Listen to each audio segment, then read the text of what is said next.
And now we're getting to the good stuff. So, really lucky to have Chris here. Chris Shelton is one of the Assistant District Wildlife Biologists at the Oregon Department of Fish and Wildlife's ODFW Rogue District, which is the office there in Central Point. He's the main point of contact concerning wildlife conflict for Jackson and Josephine counties, and imagine he gets lots of calls. So, I'm going to let Chris tell you a little bit more about himself as he gets his presentation loaded up. And welcome, Chris. Howdy, thank you much. Glad to be here. Just a second here to try and share my page and get going. All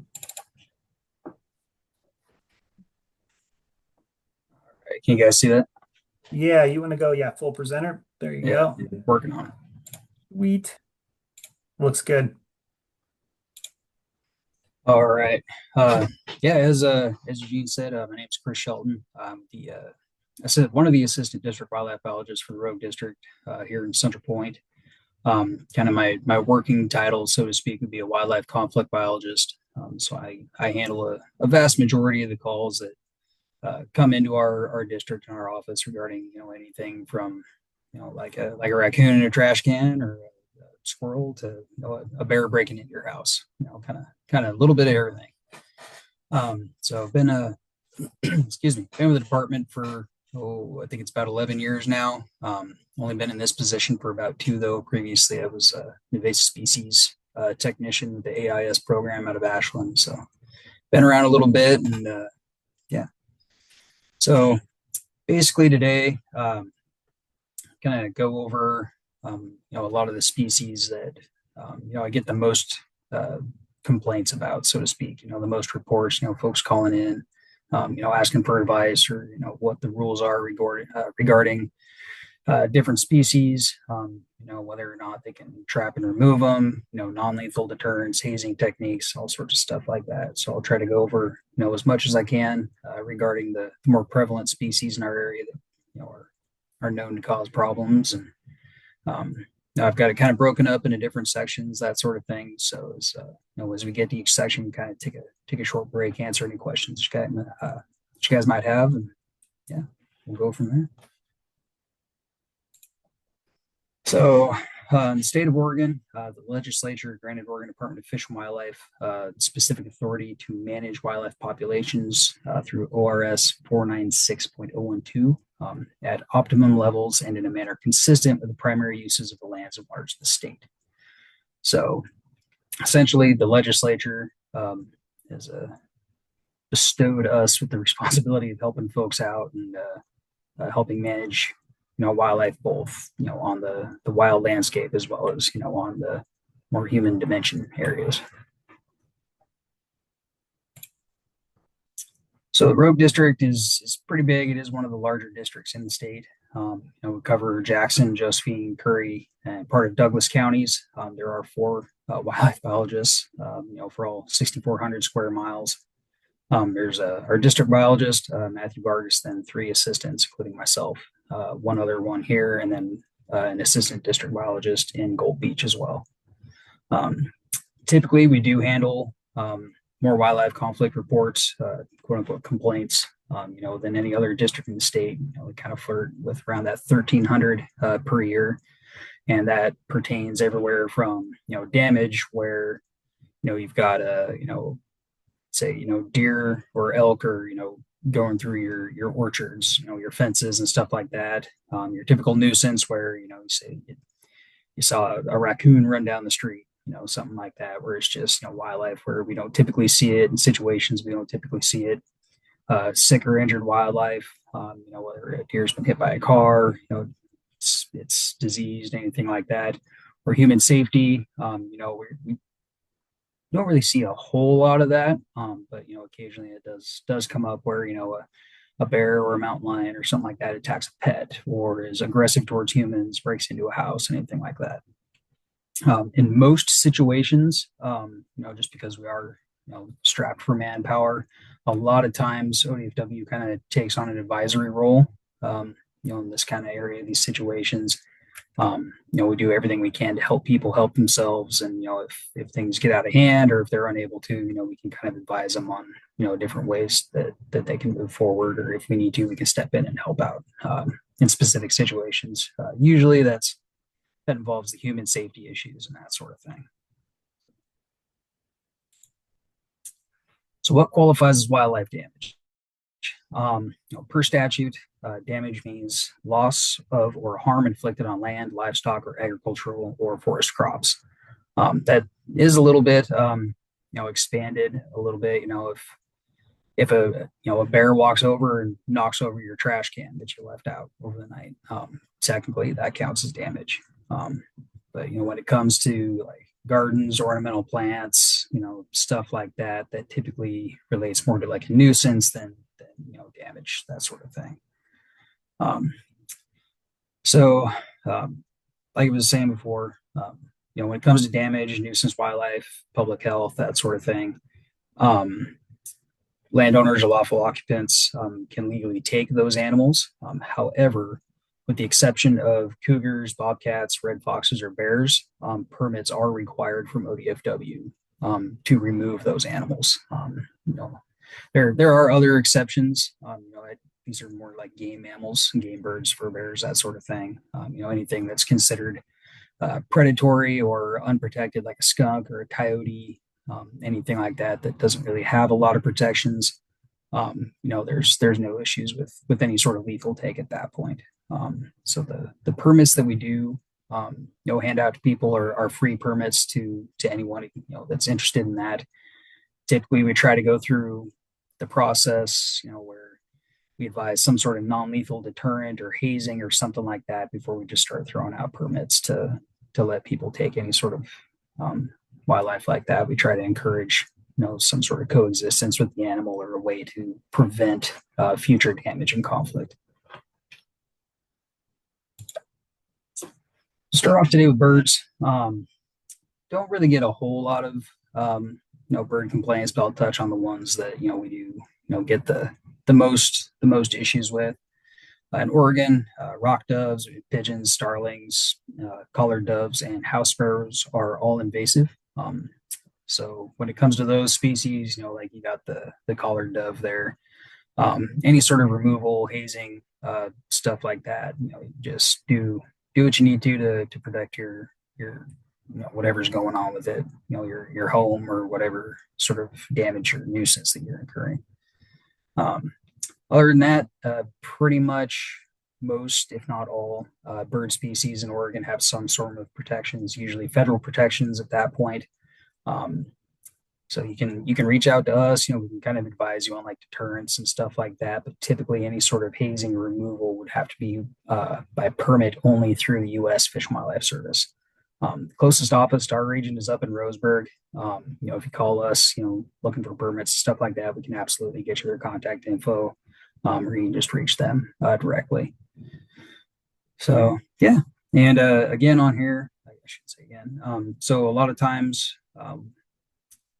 we'll get like injured bird calls, sick birds and stuff like that. So for our district, Jackson County, Josephine County, Curry County, the only place that you can take injured birds would be to wildlife images. They unfortunately can't always take everything, but if you do have a bird flew into your window or something like that, you can always reach out to them directly and they can advise you or help you out. So one of the main issues we get here in the Rogue Valley is with woodpeckers. Obviously, you see that picture. That's pretty par for the course for the complaints that we get from folks. A lot of times they can be deterred pretty easly. You can use like mylar reflective streamers or balloons, pinwheels like what you see there. A lot of those things, you see them on the top of like restaurants and that sort of thing in town. They seem to do a pretty good job. You can try fake owls or hawks, that sort of thing, to kind of hang around the area. With those, you probably want to move them around from place to place. Don't leave them in the same place all the time, so that all the whatever birds you're dealing with don't get used to them being there, and come to realize that it's a fake or anything like that. With the plastic mesh netting, as you can see in that picture, we do have a lot of problems with woodpecker, especially acorn woodpeckers in our area, and cedar homes and stuff like that. That plastic mesh netting typically does a pretty good job of keeping them out of there. I'd probably find something that's a little, doesn't have as big of gaps in the netting, just so we can try and reduce, the chance that any birds actually get caught up in the netting, and then you're not coming up there and trying to cut them out or anything like that. And we don't injure, accidentally kill the birds. So. Moving on here, the other, I should say, another species that we get a lot of complaints about, especially this time of year, Canada geese. They are pretty prevalent in our area, especially on fields and agricultural lands, that sort of thing. A lot of times, keeping the grass a little taller, if you can. Obviously, we don't want you to, put yourself in fire danger or anything like that. But if it's irrigated, that sort of thing, keeping the grass taller is a good way to keep the geese out of there. We've seen kind of recently that for some reason, birds in general, but geese really don't like green lasers. So you get like those like the projection type that you see around the winter holidays, that sort of thing. Set up a few of those. You've got a smaller area out there, and just plug that in, and run it. A lot of times that'll work. These sort of scarecrows, coyote effigies, again, like the fake owls, fake hawks, that sort of thing. You kind of want to move them around every few days or so, just so that the geese don't get used to them being there. We had we grow crops out here on our fields at the wildlife area here on Denman. For waterfowl and upland bird habitat and feed and that sort of thing. And as soon as we plant the seed, the geese move in and just start going to town on everything. A couple of years ago, we actually had a scarecrow out there, and it worked great for about a week. And then they started realizing it's like, oh, well, we're not getting chased by this thing. So they figured out pretty quick, what's a danger and what's not. So moving those things around every few days or so they don't get used to them, was kind of key to any sort of longevity and helping that work. Again, with geese problems, say it's a garden or an agricultural field, like a garden crops, that sort of thing. Permits from U.S. Fish and Wildlife Services required for any sort of hazing, out of hunting season, lethal removal, that sort of thing, oiling nests. So again, those federal protections under the Migratory Treaty or Migratory Bird Treaty Act, are kind of the way to go there. You kind of just got to reach out to the feds. When it comes to waterfowl and the migratory birds, you can reach out to the migratory bird office that's up in Portland. And they're usually pretty responsive at if you need to remove a nest or something like that, they'll get back to you pretty dang quick typically, and help advise you and help you out. So of course the main culprit that we get a lot of complaints here in the district is turkeys. They're just everywhere, in town, out of town, up in the mountains. They're just a pain for anyone and everyone. Typically, whether it's they're aggressive this time of year. We saw something recently in Phoenix where folks were kind of getting chased and pecked and scratched, and kids were getting chased on their way to school. So it's unfortunate that we have so many. And our due to their protections, our hands are kind of tied, and some of the things we can do to help folks out with them, especially in city limits. Really, the key is don't feed these suckers. It doesn't have to be intentional.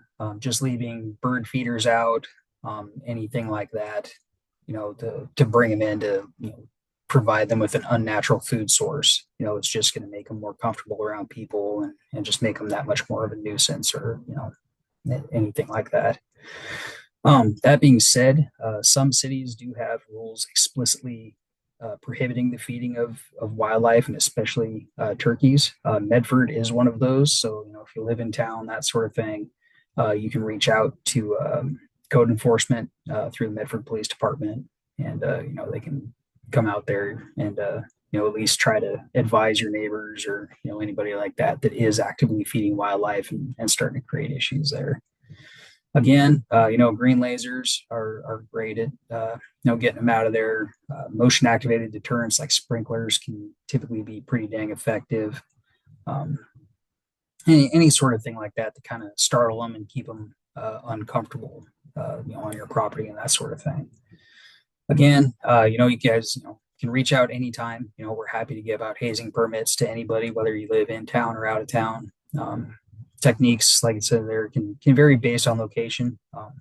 In town, obviously, there's no use of firearms or anything like that. That includes things like paintball guns or wrist rockets and stuff like that we could approve for use on ag lands or anything outside of city limits. So the other thing that we can do, I guess that we can't do that we can advise people on would be to hire a wildlife control operator. These are essentially they're businesses. They're folks that are licensed and certified like through the state of Oregon. They own a business to come out and remove nuisance wildlife, and essentially an exterminators, for lack of a better word. One thing that is not allowed is relocation. That's for anything at all, any wildlife, not just turkeys. So if you do end up hiring a wildlife control operator to come out there and trap these turkeys off your property, they are required by law to humanely euthanize these animals. And then the meat from the turkeys gets donated to charity at that point. So that's definitely an option. Outside of that, we have pretty liberal hunting seasons here in the state. So just because we have so many turkeys, during the spring hunt, you're allowed 3 male turkeys each year. And then our fall hunt on private lands, just this last year, we enacted a new hunt that allows the take of up to 9, as long as it's on private property outside of city limits, that sort of thing. Anybody, obviously not everybody hunts, not everyone's looking to do that sort of thing. So something else that we have is called the Hunt by Reservation program. And essentially you can reach out to them. They're going to be up there out of the Salem office, out of the headquarters. And essentially you would call up, you can register your property with the Hunt by Reservation program. And then that would allow folks to basically reserve a date and a time to come out to your property. Obviously, you'd be notified of when and where and who to come out to your property and legally hunt turkeys and remove them, essentially for you. So, yeah, other than that, that's all I have for birds. Are there any questions or anything like that have come up? I know I kind of breezed through that pretty quick. No, that's good. I don't have anything in the chat, but I do have a question for you about hazing. When Mm-hmm. you were talking about geese, I was thinking about how my dog loves to run out and chase the geese off. Is that considered hazing? Is that sort of like the type of hazing one might need a permit for, or is it Yeah, just I totally would say discouraged? so. Yeah, I mean, it's discouraged in general. It's you, if your dog ran off your property and chased geese, it could be considered, a dog at large, and county law enforcement, could potentially be involved with harassing of wildlife at that point. So, like I said, under a federal permit, that would be up to whoever wrote the permit for that. If they allowed, I've written permits for elk where I've allowed dogs to chase elk. With obviously the caveat that if the dog ends up injuring an elk, then they would be potentially liable for any damages to wildlife or criminal charges at that point. So I do advise. I hesitate to advise people to use dogs and that sort of thing, just to avoid any sort of legal repercussions on them. Yeah, I was thinking about, recently there was an article that Jeff Leland wrote, an opinion piece about deer in Ashland and how there used to not be so many because there weren't any leash laws and dogs were allowed. And in a sense, that dogs Mm-hmm. were hazing was this kind of take in the article. And it just made me think, Mm-hmm. well, yeah, how many of us have a dog that, chases deer off from around our house or things like that? And, uh, Right. are we crossing a line there? I guess if we encourage it, we are. If. Yeah. I mean, really, you're not supposed to. Just to be blunt. Um, Yeah. without a permit, and I would still, not recommend it just because we don't want to take the chance of your dog getting injured by anybody or or any animals. So if you do feel as though you need to haze in one way or another, you're saying come in and apply for a permit, and then you guys will be able to kind of give Yeah, yeah. direction. Hmm. Yeah, and you don't even need to come in. You can just give us a call, anything like that. They'll get you in touch. Any of the wildlife biologists, in our district can issue a permit. And basically, you just call us up, get in touch with myself or whoever, and just fill us in on what's going on, and we can type it up and have it ready for you within like 20 minutes, and we'll throw a laundry list of different techniques on there for hazing. Whether that's when it comes to deer, that can be as simple as spraying it with a garden hose, chasing them off, or in extreme situations, if you're outside of town, something like that, I'll throw like use of a paintball gun on there. So I've gotten a few reports of deer with blue spots, roaming around the outskirts of Ashland out there. It's like, well, yeah, it's like it won't get out of this lady's garden, and she wanted a permit, so I'm going to help her out. And if it you know gets reinforces the wariness of humans, and kind of reduces the habituation of wildlife, we're gonna do everything we can to figure out some sort of coexistence with the wildlife without just going out and shooting everything that starts causing problems.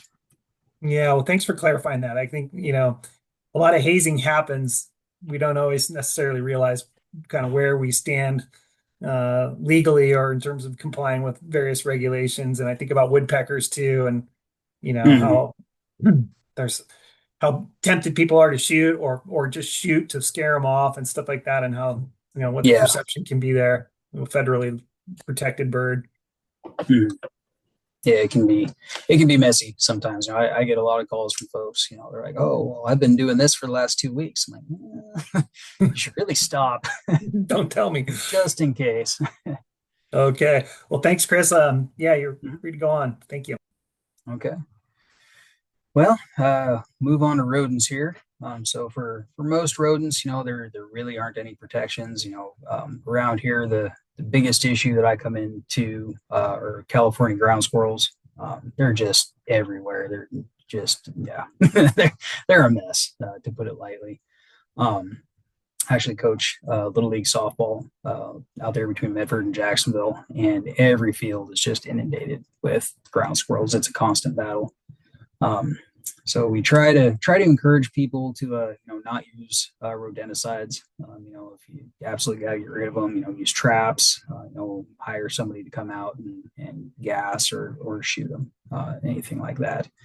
The big issue with rodenticides is they even after they kill the rodent, if it's a ground squirrel or a rat or a vole or whatever, um, they actually the rodenticide stays in the body, even after metabolized.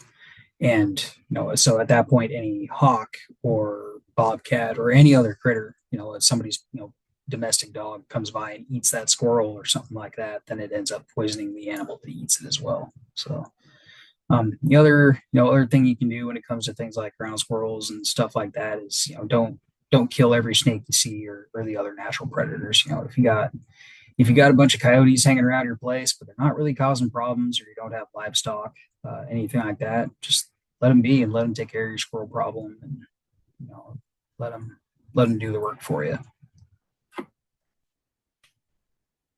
So one of the other two things critters that I get a lot of issues with are muskrats. A lot of people actually report them as nutria. To our knowledge, we don't have any nutria in this area. Nothing confirmed, anyways, that nobody has reported to us. So muskrats are protected as a fur bearer in the state of Oregon. So any sort of lethal removal would have to come by way of a permit that you get from ODFW. So it's kind of the same deal as a hazing permit. Just give us a call and we'll get you guys set up. We'll try to advise you, on deterrence and prevention and stuff like that. But if the problem just persists, or it's just an overwhelming problem, your dam, on your pond is about to give out. It's a free permit. We can type it up to you and email it to you, snail mail, anything like that. So a lot of the issues obviously we see with muskrats, burrowing and erosion. They can dig, bank dens that are, 6 to 8 inches wide and just tunnel through everything, cause these banks to collapse. It's particularly dangerous for things like farm ponds and levees and stuff like that. So they for being such a little thing, they can be pretty dang destructive. So a lot of times the best way to deal with those, you want to rip, if it's a pond, something like that, rip wrap your shoreline, put broken concrete, rock, at least 6 inches thick along the edge. You can try galvanized wire barriers, try and keep them from burrowing in there.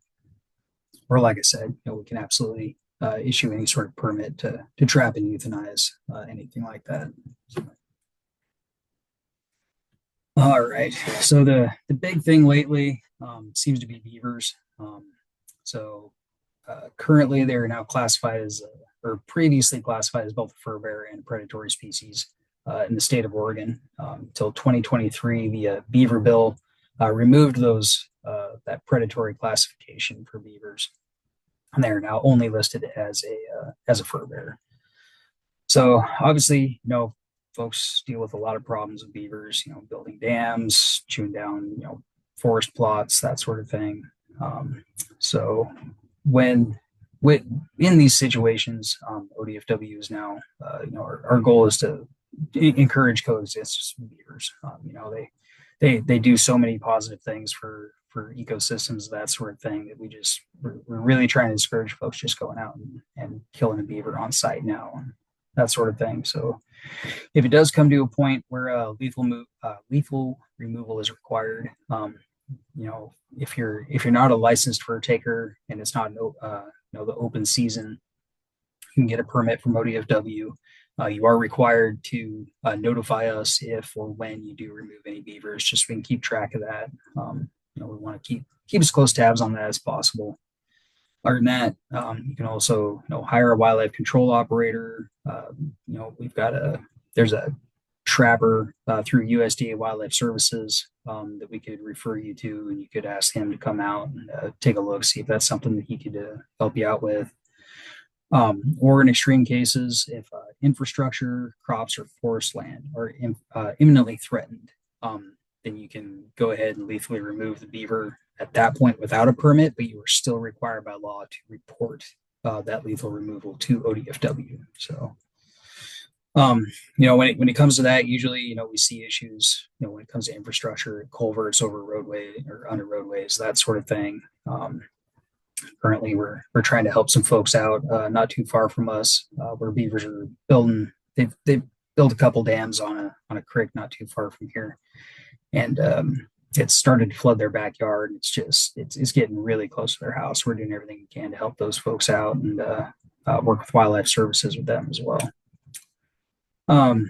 Instead of lethal removal, a lot of times now, we try to encourage what would be like a flow device. Another name for it is called a beaver deceiver. So in certain situations, you would be required to get a hold of ODFW for that, just to deal with some fish passage stuff. So beavers right now are kind of one of those fun things where they're kind of managed by both wildlife division and fish division. So depending on what damage is occurring or what the issue is and what sort of direction we want to go with it, you end up having to coordinate with both divisions in ODFW. So basically, these flow devices, you get a bunch of like plastic culvert, some sort of tube like that. You want to get it, I'd probably recommend like 30 to 40 feet long, and stick one end in like some hog paneling or fencing that some sturdy fencing that you kind of wrap up, and you want to put that end, maybe 20 to 30 feet above the beaver dam, and then kind of notch the dam and then shove the other end through the side. And then that way, the water is going to keep flowing through that, but the beaver isn't any wiser. He's going to keep building on the dam, trying to figure out what's going on there. So that's probably going to cost you, realistically, somewhere between like maybe $1,000 tops, if I had to guess. Whereas if you're not doing that, and you're just constantly trying to hire folks to come out there, remove the beavers, remove the dams. This is something that, you know, a lot of folks see as expensive on the front end, but it's something that in the long term, is pretty inexpensive. It's just something remove once or twice a year the cage just to clean it and keep all the crap out of it and get the make sure the water keeps flowing through. Um, the other thing, when it does come to beavers, occasionally, relocation is possible, but that is only through a wildlife control operator. Is part of a Project Beaver around here in the valley. He does a lot of good work. So basically, you call us, we can refer you to him, and depending on the situation and if he has someplace, we have a pretty lengthy process, pretty in-depth process for relocation of beavers. So if he has a spot that's approved to take them by ODFW, he can trap and relocate them at that point. But it's just him. So his name's Jacob Shockey. Like I said, he's super busy being the only guy in the area that does this sort of thing. So sometimes he can get to you, sometimes he can't. So it's definitely, when it comes to beavers, you guys want to reach out, to ODFW, and like I said, we can help you out however we can, and advise you on the best way to move forward with this stuff. Yeah. Any questions on rodents or anything like that? I've got a question for you about beavers, since you were Yes, just sir. talking to him about it. It's pretty obvious when you've got a dam that's impounding water and it's creeping towards the level of your house or things like that. But one of the challenging things that I've seen with restoration projects over the years, and I've even seen out at SOREC, is that beavers that move up and down the streams, will come up and actually travel quite a ways on dry Mm-hmm. land to get to orchard trees and other things that Oh yeah. they can get into. So I saw you'd mentioned, wire there, but any thoughts Mm-hmm. on sort of like, oh, modification? I mean, they seem kind of habitual. They tend to use the same areas. Any techniques for sort of modifying the habitat in some way, or the travel corridors? Um, Not really for that sort of thing. Usually when it comes to trees and protecting forest crops, that sort of stuff, or orchards, the best way to protect them is put some sort of fencing around it just to prevent them from being able to get to the tree.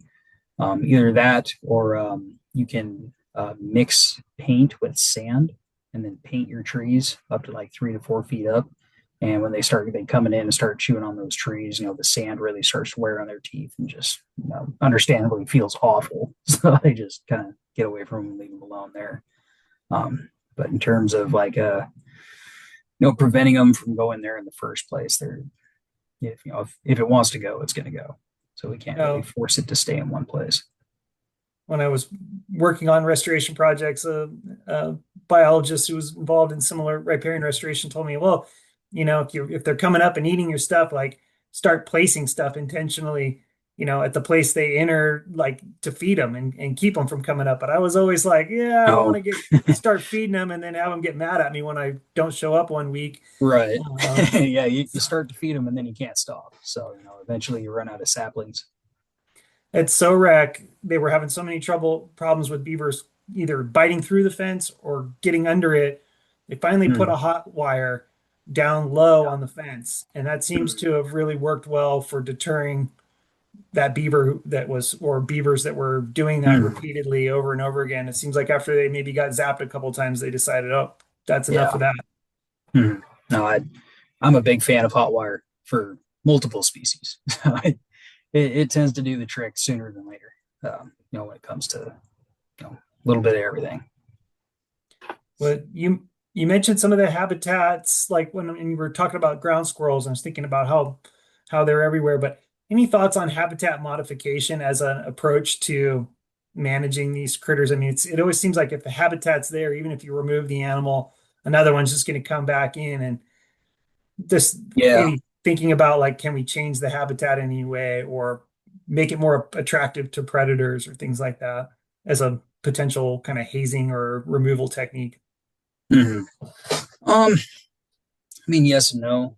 I mean, really, I think kind of with ground squirrels, it's kind of difficult. I mean, they're going to dig under anything that you've got out there, that sort of thing. But like I was saying, just trying to not lethally remove their natural predators. Like snakes or coyotes, foxes, bobcats, anything like that.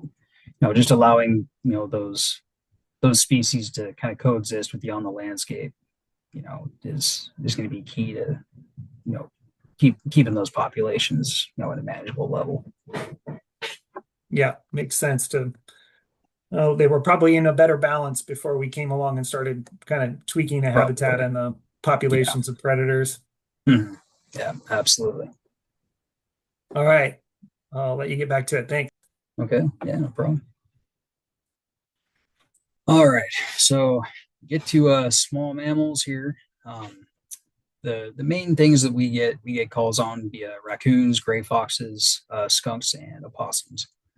Raccoons and gray foxes are both protected under the fur bearer rules, so they call it. It's the kind of a similar situation to beavers. If you're having issues with raccoons or gray foxes, give us a call.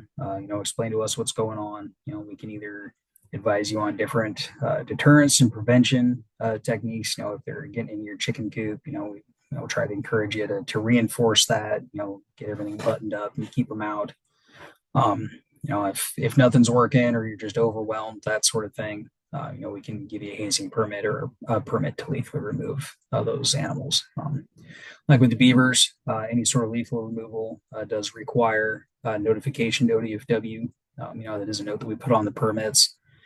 Either do that at the expiration of the permit, or we're going to start giving you a call at the end of the year when we're getting all of our numbers and everything, and we'll get those numbers from you. So when it comes to skunks, skunks are actually classified as an unprotected animal in Oregon. So kind of like, with coyotes, if it's on your own private property, that sort of thing, do whatever it is you've got to do to, get rid of them. There's no penalties for just shooting them and burying them out there on your property, anything like that. The other thing that, as you see with the picture that we get a lot of calls on are Virginia opossums. Those are invasive to Oregon. Unfortunately, they are everywhere. So we think they kind of came over, as the West was being settled, whether people brought them as pets or they just kind of hitched a ride along, that sort of thing. They just kind of made their way out here, and a lot of people are there's so many that folks are kind of unaware, that they are a non-native species to Oregon. So a lot of people call us, asking like, oh, well, where do I take this thing? Can I take it to Wildlife Images and get it rehabbed, or can I relocate it? And, the short answer is no. If you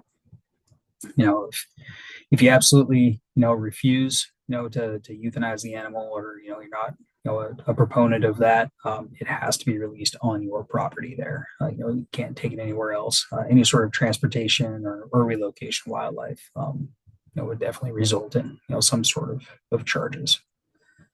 So yeah, move on here. So a lot of times, some of the bigger issues that we get with these species would be, kind of hanging out, around the house, whether it's under your porch, on your porch, I've under a shed, that sort of thing. The big thing for that, just kind of seal off the area. Do everything you can to keep them out. If they're denned up under your porch, a lot of times using things like mothballs, or soak some rags and household ammonia and throw those down there. A lot of times, even with skunks, ironically, just do not like those stronger scents and smells.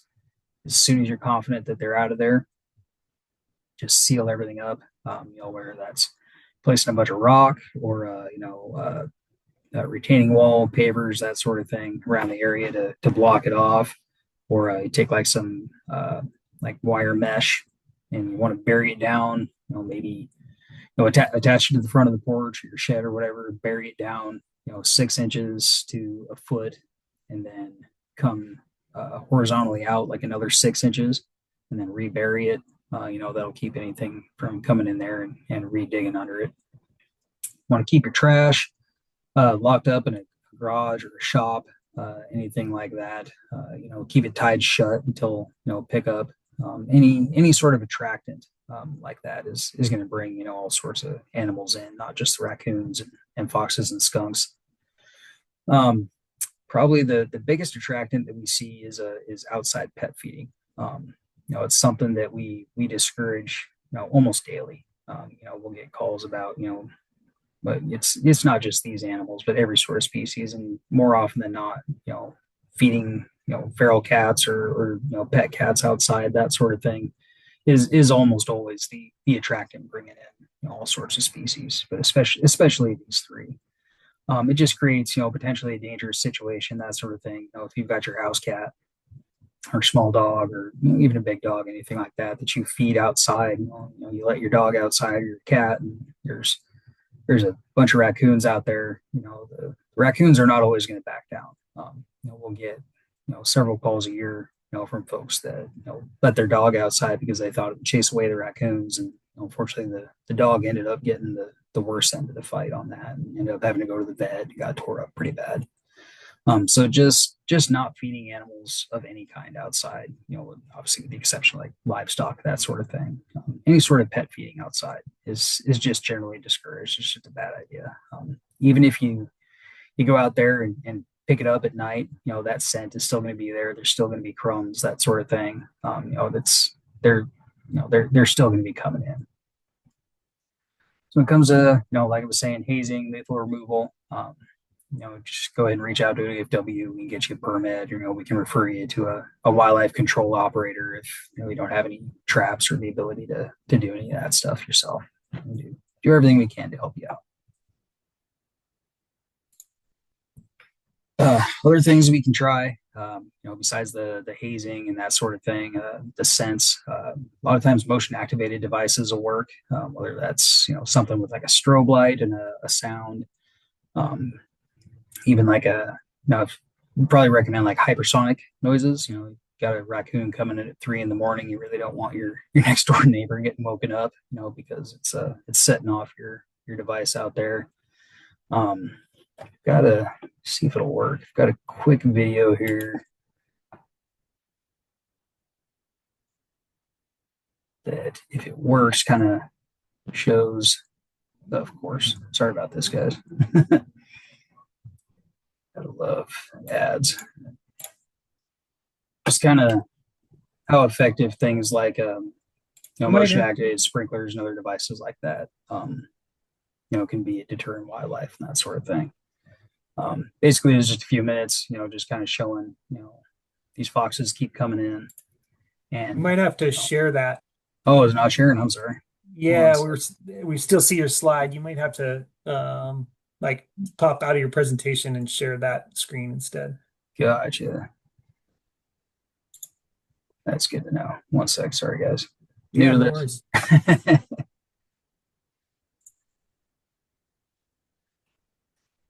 Well, yeah. Either way, basically, it basically just shows, the effectiveness of motion activated sprinkler. Basically, these foxes keep coming in, and after the third time, coming in and getting sprayed, they take off, and the guy that's doing the recording and everything, explains that they don't come back, so he quits having problems with them. The one thing when it comes to these motion activated deterrents like sprinklers and these devices that use strobe lights and sounds, even motion activated like Halloween decorations, stuff like that. Move them around from place to place. Just don't just leave them around, because then eventually they're going to figure out, it's like, oh, if I go around the house this way, then we're not going to have the same issue. I don't get sprayed, I don't get scared, anything like that. It's safe to go around the shed or the house this direction.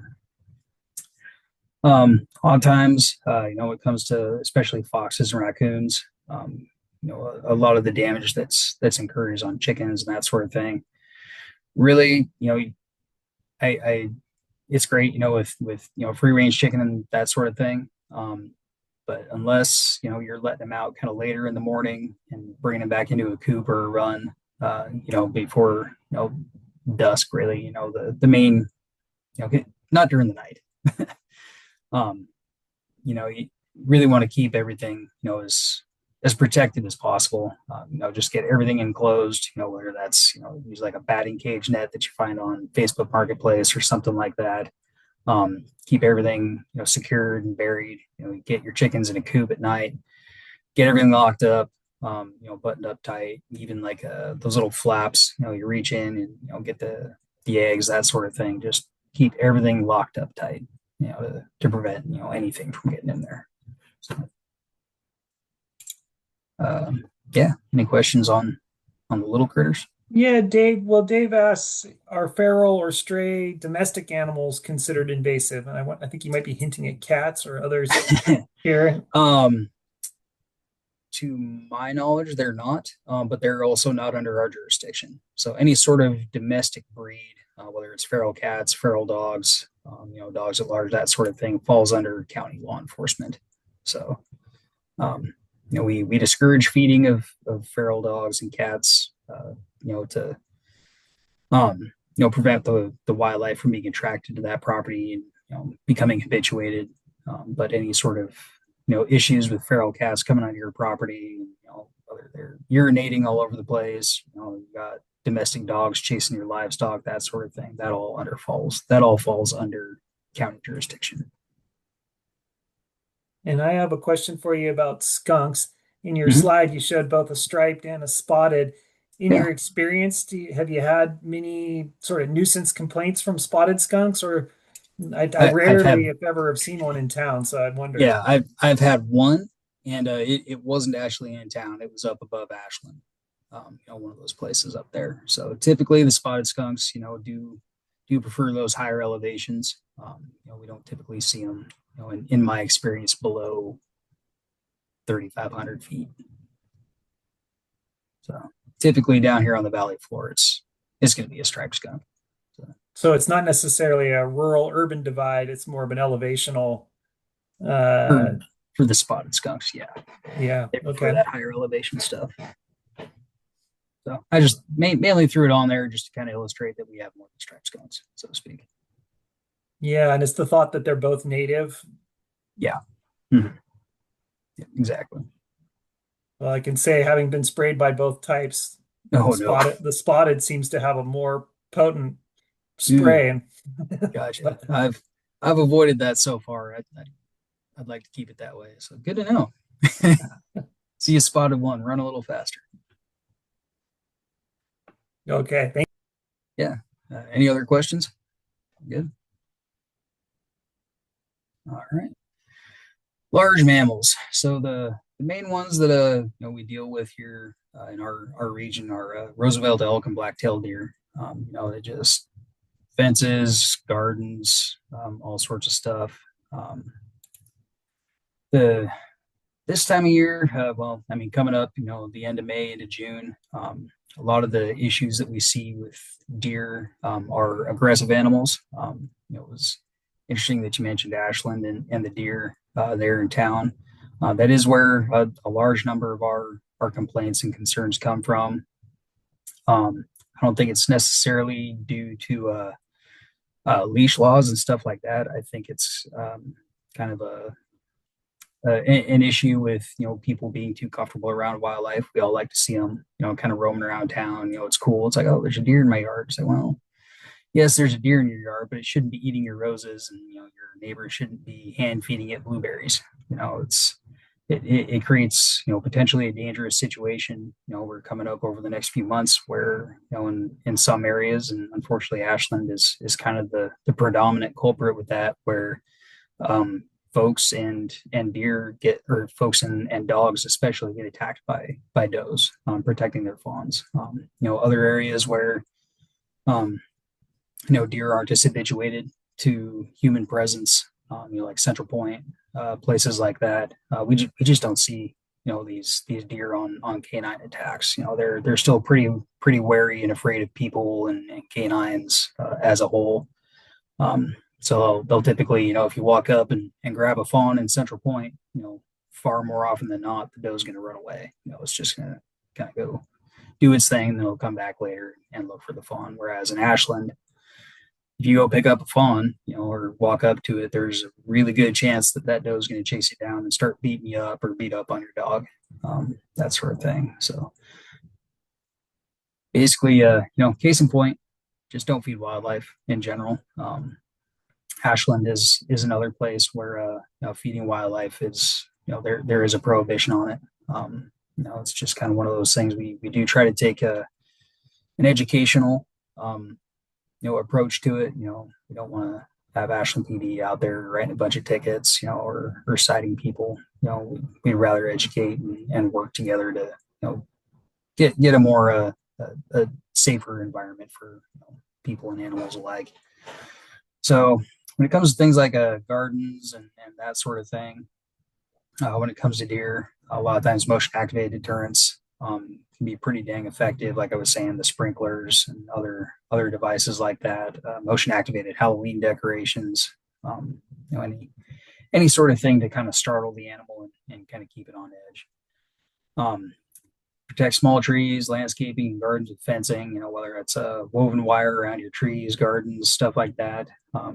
If you want it around your yard or your garden, I would definitely recommend, like an 8-foot fence.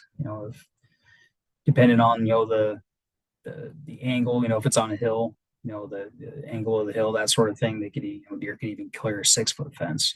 They can jump pretty dang high. The other thing, is the good old hot wire. So when it comes to deer and other animals like that, a lot of times if you take your hot wire, put like a little cloth tape or adhesive tape on it, and then put some tin foil on there. Then you put that the tin foil or the aluminum foil, coat it with peanut butter. Deer will walk in, get suckered in by the peanut butter, and it'll give them a good shock. They learn real quick that isn't something they want to come in and check out. Yeah, when it comes to black-tailed deer, they are protected as a game mammal in Oregon. So any sort of hazing would require a permit from ODFW. Typically, outside of city limits, we can be a little more aggressive with it. Whether you're in town, use a garden hose or pepper spray. You get outside of town, start using paintballs, wrist rockets, that sort of thing. Anything that we'll get the point across without killing or permanently injuring the animal is what we're looking for. In extreme situations, I've seen where people have like propane cannons. I've seen that once since I've been here. That I've recommended it, and it was great for about a week until his neighbors started calling me. So try to avoid that sort of thing, any sort of crazy loud noises, that sort of thing. The other thing that could help is allow hunting. You don't have to be a hunter yourself, but just helping keep our populations managed. Allow hunters to come onto your property, and each hunter is allowed one buck, or if they're really lucky, they can get a general season buck tag and a doe tag each year. If you yourself are a hunter, you can always put in for landowner preference tags. I'll kind of get into that a little more with elk here in a second. And depending on how many acres you have, minimum being 40 continuous acres, you can get, as long as there's a hunt in that area, can guarantee you up to a couple tags. So like I was saying, the LOP, they're register online. There's a $35 registration fee. Another option when it comes to elk is our elk damage program. There's two different options for that. You see here, kind of see this red boundary. I don't know if you can see my mouse or not. There's a red boundary that kind of starts at I-5 and heads north and east on that map there. Inside of that red boundary is a general season antlerless elk damage hunt. It's an over-the-counter tag. You can get it online. You can come into the ODFW office. You can go to Coastal or Blackbird, anywhere that they sell hunting and fishing licenses and pick up one of those tags.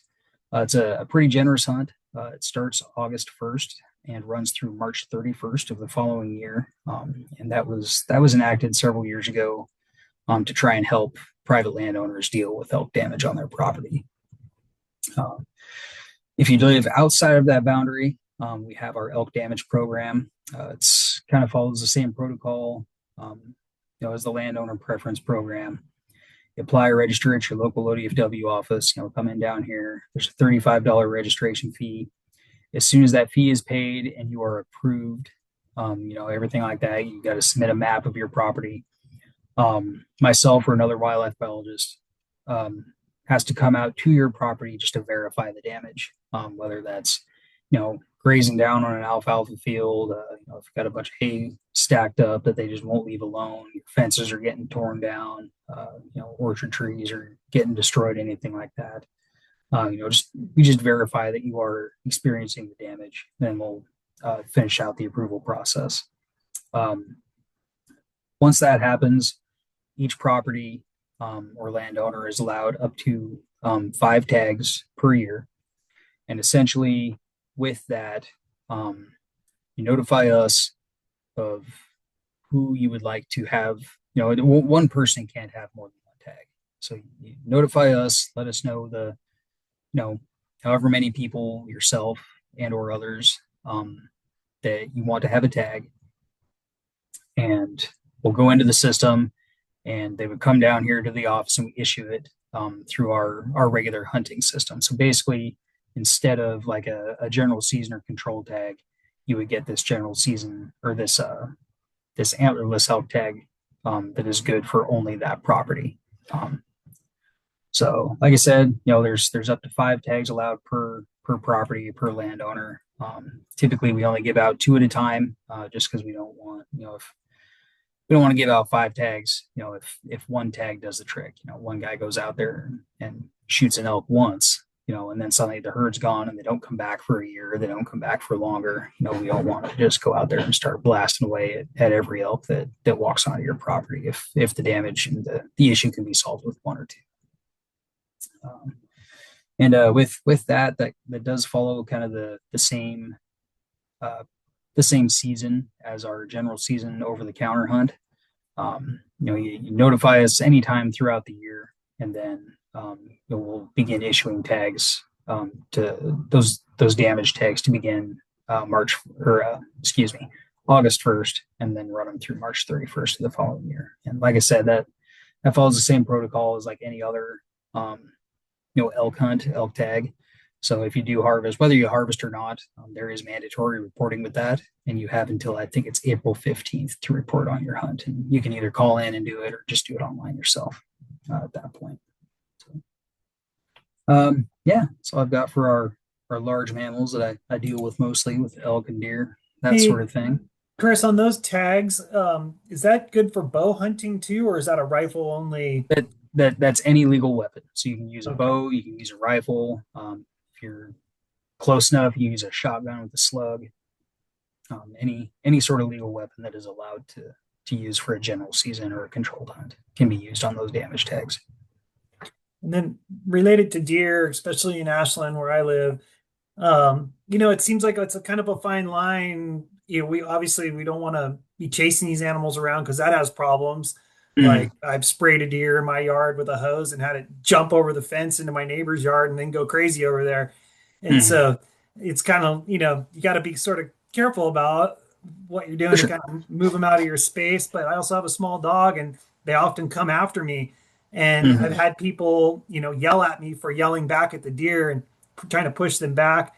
In a sense, Yeah. like you're sort of forced to haze, like you've got to chase Mm-hmm. them or they come for you kind of thing. And Yeah. is that, I mean, are we out of line? Do we need permits for that kind of those interactions, or how do we handle that? Uh, Technically, yeah. To spray something with a garden hose, yeah, you should have a permit. But that being said, if you feel that you are being threatened or a deer is being aggressive towards you or your pet or a family member or something like that, you guys are well within your rights to defend yourself. If a deer comes up and starts beating up on your dog, you want to hit it with a stick. There's nothing wrong with that. Yeah. Stay back from it, or it might come after you next. Yeah, yeah, yeah. No, just definitely best to just avoid. If deer frequent an area, go walk your dog somewhere else. That sort of thing. That doesn't always work. I've seen and heard stories. Deer chasing folks down from a block away. They're coming up here. Pretty quick. They're going to be pretty aggressive. But a lot of this just kind of stems back to folks not realizing the dangers that come with habituated wildlife. It doesn't just come with like, mountain lions and bears following them down, from the watershed into town, it creates a dangerous situation just from the deer itself. So don't feed them, don't pet them. They're great to have around, they're great to look at, but it just presents too much of a dangerous situation in the long run. Habituated wildlife of any kind just they become dangerous. Deer seem to, in the wild, I've seen them chasing coyotes. And so I've noticed that they really lock onto my small dog. When they see the Yeah, big dog, they think twice, like, they right. see a small dog, they just kill mode. It's Yeah. like, so it kind of depends on what your profile is, in terms of what size dog you have or how they perceive you. Right. Yeah. The small dogs definitely seem to get it more often, than the big ones. But that being said, I've everything up to pit bull size. I've had reports of dogs just getting the absolute tar beat out of them and going to the vet, and unfortunately sometimes the dog doesn't make it. It's one of those things. Just avoid the situation altogether, and do everything you can to not habituate wildlife. But like you were saying, yeah, the little dogs definitely tend to get the worst end of it, unfortunately. Yeah. Maxine asked the question, what's the reason for legal requirement to report the hunt take? So that we know how many of our game animals are being harvested. So that's a requirement of general hunt seasons in the first place. So when you're taking one of these damage tags or something like that, that is your elk tag for the year.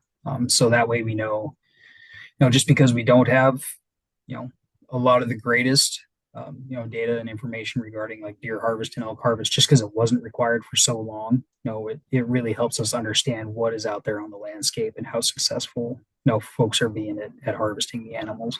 If we get, say if there's a herd of 20 elk, out in the Evans Creek or something like that, and, they harvest, five out of that 20 on damage tags. If they don't tell us how many they've harvested, we might think there's still 20 out there and they haven't had any success. You do that 2 or 3 years in a row, and all of a sudden there's five elk out of what was originally herd of 20 to 25. So it just helps us keep better tabs on everything. Know where, when to really try to push deterrence and prevention. If we can, if possible. So just mainly to that, and try to prevent over harvesting of our herds. Great. Thank you. Maxine says thanks. Mm-hmm. All right. Nothing else. We'll move on to predators then. So the big thing, the main predator that I get a lot of calls about, especially from April through October, November is bears. They're everywhere right now. Especially this time of year. They're coming out of their dens.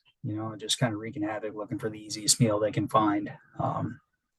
Big thing to bear prevention: keep any sort of attractants picked up, whether that's trash, barbecues, gas grills, animal feed, bird feeders.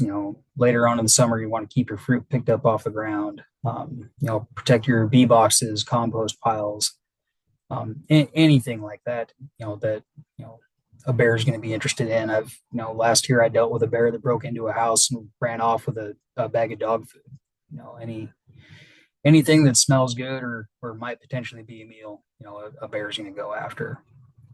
So, some of the things folks can do, is like, electric fencing around bee boxes, compost piles, trash cans, that sort of thing.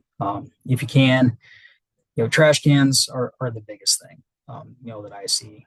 A lot of folks, not to keep going back to Ashland, leave their trash cans out, all week long. Put them out a day or two before usual pickup. If you can, keep them locked up in a secure area, whether that's a shed or a garage. Something pretty well built and sturdy. If that's not a case, try spraying it down with like household ammonia. Mix water and capsaicin. Get yourself a little homemade pepper spray. Strong scents like that. Those do need to be applied. Every couple days or so, just because they start to wear off pretty quick. The good old hot wire. You put that peanut butter fence was talking about deer, put that around, anything that the bears are getting into, dumpsters, trash cans, compost. If you got like a shed or a chicken coop, something where you're storing, you know, animal feed, garbage, your barbecue, that sort of thing. You try a bear unwelcome mat as I like to call them. Basically, you take a sheet of plywood, um, drive a bunch of nails or screws on it, and then lay it upside down in front of the door. The access point where the bear's getting in. They're not going to come in and just put all their weight on that thing. They're going to be pretty wary. They're going to step on it and realize that's not something they really want to step on. And, typically it'll go away at that point, or at least avoid the easiest point of entry at that situation. Um, so when it comes to doing things like banging pots and pans, air horns, that sort of thing, that does not require a permit. But once you start getting into something a little more direct contact, if you live outside of town, you want to haze them like a shotgun or a paintball gun, that sort of thing, then we start getting into where you need a hazing permit from ODFW again.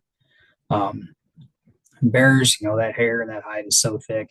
I definitely recommend if you're going to use paintballs, freezing them, that's not going to be strong enough to punch through the hide, and it's still going to get your point across. If you got the wind right, you can hit it with a blast of bear spray. Obviously you don't want to hit yourself, so be careful with that. You might make yourself a little more miserable, unfortunately.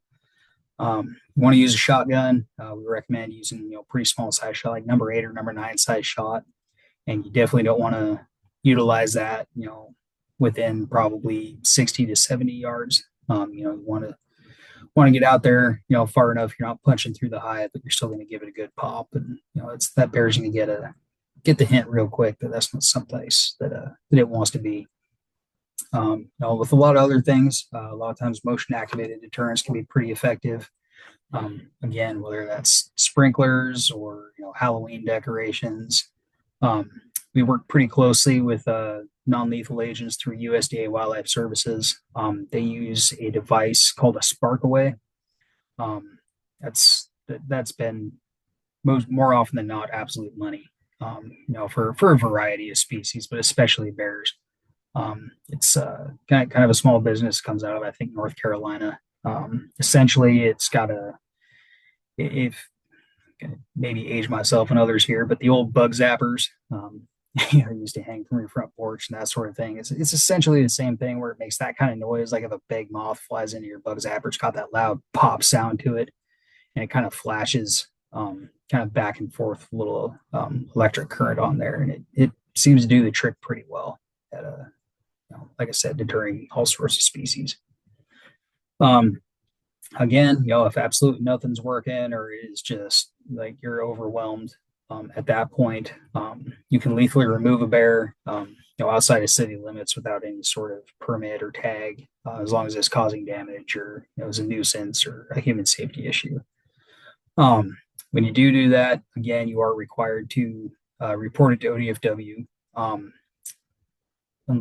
With the exception of a human safety issue, the meat from the bear is required by law to be salvaged. The landowner, at that point that's incurring the damage or dealing with the bear, has the first opportunity to salvage the meat. If they choose not to, it is their responsibility to field dress the animal and keep it edible for consumption until someone that is interested in salvaging the meat is available.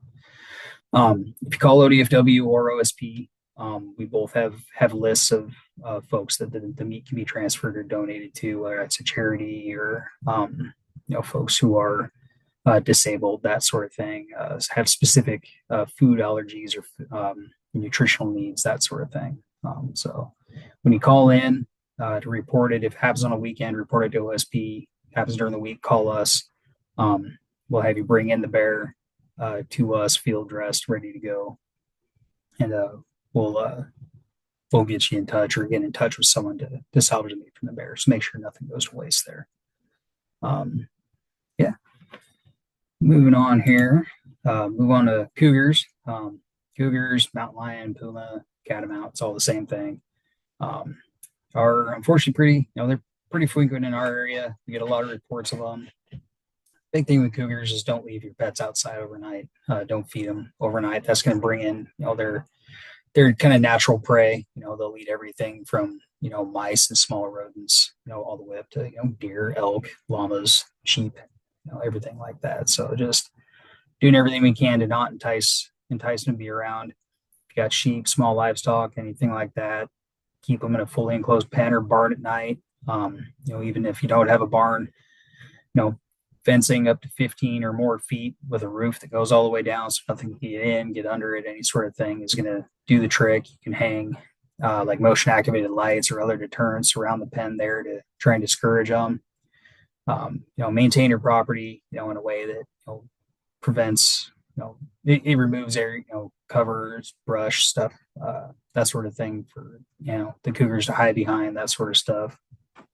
Like I was just saying, motion activated deterrents, sprinklers, lights, alarms, Halloween decorations, any sort of thing like that is going to be, a good deterrent at keeping the cats out of there. If you got a barn, but you don't have any way to lock it up, a lot of times leaving a light on, leaving a radio on out there, to try and discourage them from coming in can be pretty effective. As with bears, you can lethally remove a cougar without a permit or a tag, damage human safety, nuisance, anything like that. As with bears, I think I forgot to mention there, you are required by law to check them in with us as the landowner or the person that's incurring the damage. You can legally retain the animal. You just have to, like I said, check it in like you would a hunter harvested animal. We'll take a tooth, sample, some basic information from you, and then we'll turn the carcass back over to you. So you keep the hide, or if you want to eat the animal, eat the cougar. That's, whatever the heck you want to do with it. It's up to you. Something that we deal with from time to time, but we don't typically have a lot of issues with are bobcats. Typically, when it does happen, it's almost always getting into chicken coops, that sort of thing. Want to reinforce your coops, lock them up at night, keep your chickens, as safe as possible. Use things like fox lights or radios, other strobe lights, the motion activated or sensory deterrents. Essentially, a fox light, you can find them online. I forget how much they cost. Basically, they sit on a T-post, or you can attach them to anything, and it specific intervals or random intervals, they'll flash like a red or blue or strobe light effect. And we've seen that work with not just bobcats but other species, as well. You always use livestock guardian dogs. A lot of folks use them for if they got sheep, llamas, that sort of thing. And like I was saying, with bears and cougars, you can lethally remove one without a permit or a tag. Again, you have to check it in with us. You will, unfortunately, with bobcats, you will not be able to retain the carcass, the hide, anything like that. That's just to prevent folks from essentially claiming that they're incurring damage and then keeping the hide and selling them on the market during the legal trapping season later in the year. So it's just to prevent over harvest and people cheating the system to try and make money off something, like that. So, yeah.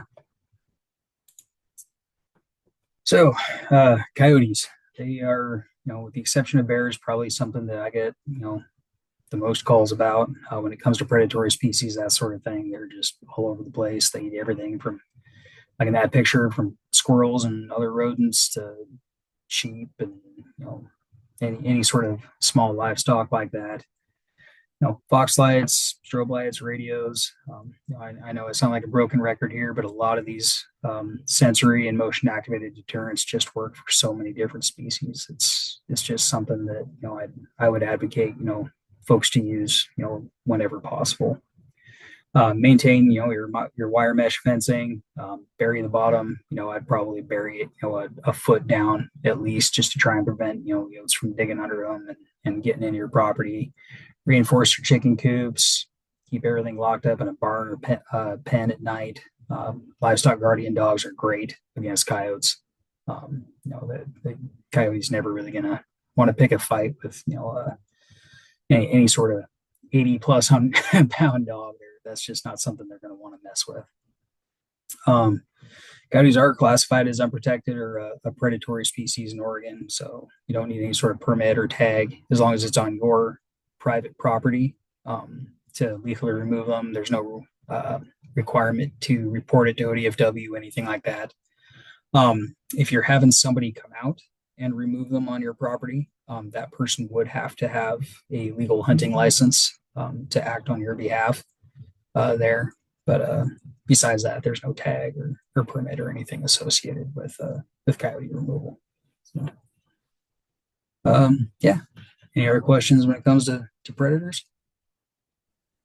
Yeah, there's a question here just asking if you received many reports of predators within city limits within our area. Um, yes and no. It varies year to year. We do get especially the we'll get a lot of coyote reports kind of right on the edge of town. It seems like once or twice a year we'll get a bear that it's wandering into town, just flipping over trash cans and stuff, and the sun comes up before it can get out. So they'll end up treed or something like that. A lot of times in those situations, we'll work with local law enforcement. We'll just advise people to stay out of the area, leave it alone. Don't come up and take pictures or try to get a good look at it. That animal's just it's scared and it wants to get out of there, and we don't want to have a potentially dangerous situation where people are getting too close to a dangerous animal. And I'm going to be honest, in my experience, 100% of the time, that animal was gone the next day. So, and typically we don't hear about it again. There are situations where, a few days later, it's like, oh, well, here's another report, that sort of thing. Medford has a pretty insane, mix when it comes to the urban wildlife mix, and they're kind of on the edge of town, usually around like East Medford up towards Roxanne. We'll get several reports a year of like a mountain lion up there in the park, or coming into town, that sort of thing. The bears will use like the Bear Creek Greenway once in a while to kind of move through the valley at night. So it's something that we do deal with, a few times a year, but I wouldn't say it's with any frequency or anything like that. Have you noticed any kind of uptick in bear intrusions this year compared to past years? Yeah, definitely. To put it plainly, bluntly like that. Not necessarily in Medford, that sort of thing. A lot of the issues I've been dealing with lately have been coming from the Ashland area. At any given point, we estimate that there's 15 to 20 bears that pretty much live within Ashland city limits. Most of the time, there isn't a lot of human safety issues that come with that. The bears are still typically nocturnal. They're going up and hiding in the watershed, or some dark hole in like Strawberry or Lithia Park, that sort of thing. They don't really bother people. They come out, tip over trash cans at night, roam around, eat dog food, and then go back and hide again. But every once in a while, one crosses the line. We address it on a case by case basis at that point. If the landowner is excuse me, absolutely, dead set to have that bear removed, we can call in USDA Wildlife Services, and they can set up a culvert trap, and we can remove the bear that way. When we do, like I said with other things, there is no relocation though. If we have to come in and trap a bear, unfortunately that bear is going to be euthanized. But again, the meat gets donated, that sort of thing. So we make sure nothing goes to waste with the animal. Yeah, I partly asked that question because I've lived in Ashland for almost 30 years, and last week I had a mother bear and her two adult cubs, 50 feet up in the pine tree in my backyard in a very densely populated neighborhood. And Yeah. yeah, I was like, gosh, now that is unusual. I've seen bears around, but not like right in that close like that. And my Yeah. neighbors and I talked, and we said, well, what do you want to do? They're up there, they're sleeping. Like maybe we should just leave them alone and stay quiet, versus Mhm. letting everybody in the neighborhood know and then taking the risk that they're going to come and disturb them and have them come down and sure enough, they Right. waited till nighttime and disappeared into the, back into the neighborhood somewhere. So, Yep. Yeah, definitely. So it's but Dave also asked, is this year kind of a result with the warmer winter, and has that changed the mhm. dynamics of wildlife encounters at all? And Yeah, I'd say so. That's something that I've seen in my experience. Last year, we had a really, really good winter the year before, and there was hardly any reports of bear issues within Ashland city limits. And this year, I think I'm already at 30. So it's insane right now. I'm getting a couple calls a week at least from Ashland, and it's really starting to pick up. So I think unfortunately this is going to be a really bad year when it comes to bear conflict as a whole, not just in Ashland, but kind of all over our region. Without a lot of snowpack and a lot of water, the fires are going to be bad. We're not going to have very good berry crops. We're not going to have very good acorn crops. So I think more bears than usual are going to be coming into town or coming into areas that we really don't want them to be, looking for any sort of forage that they can get. Whether that's a bag of dog food in the back seat of somebody's car, a half-eaten cheeseburger in a trash can, or somebody's chickens or chicken feed. They're going to look for whatever they can get. yeah, it really reminded me too that, sometimes you go a long time with kind of a static interaction with the wildlife around your property until, something like that, a bear just happens to show up and get something.